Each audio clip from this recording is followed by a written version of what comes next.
I would say there's always times, here and there, just saying, like, am I going to play? Like, is football right for me? But I knew that I wasn't putting everything I had into it at that point. So I knew it wouldn't be fair to cut it short when I haven't even really tried to reach my full potential.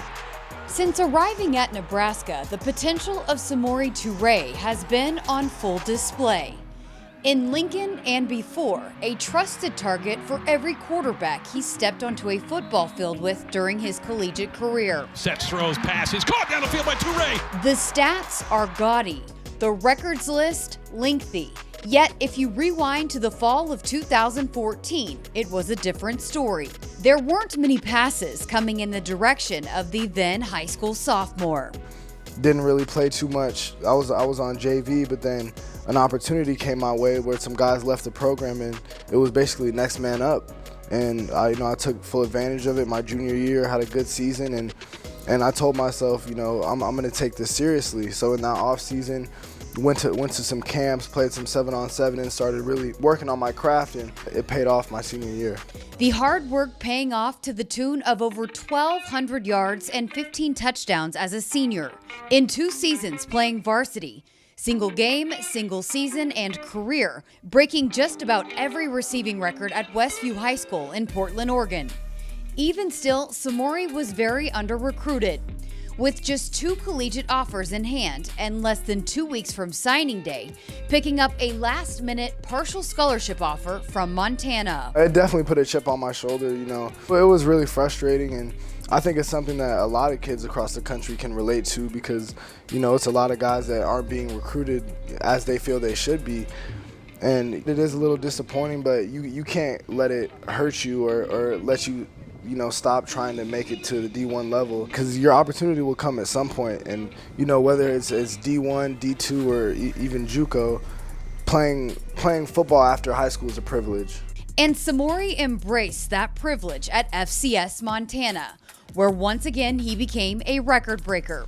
His 1,495 receiving yards not only set a program record, but ranks among the top single-season performances in FCS history. Toure's open. He's got it inside the 10, and he has another touchdown.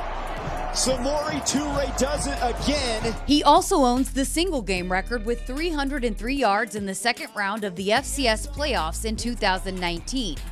But wanting to prove himself at the next level with the full support of the Grizzlies coaching staff, Samori found his next home at Nebraska, sight unseen. I would say it was the coaches first and foremost, having conversations with Coach Frost and Coach Lubick. They just felt really natural, and the most important thing was that they were straightforward, because with recruiting, there's a lot of coaches who are going to beat around the bush and maybe not be completely honest with you, but I could tell that they were honest and straightforward from the get-go, saying, look, we're not bringing you in here to sit on the bench. We're bringing you in here to help us win games and score touchdowns. And that was music to my ears, obviously, so I thought it would be a great fit. Deep downfield looking for Samori. Toure makes a catch. 30, 20, 15, 10, 5. Touchdown, Nebraska. 2 big plays to Toure today, 68 yards. It means a lot to me, and it also tells me that I made the right decision, when I came here.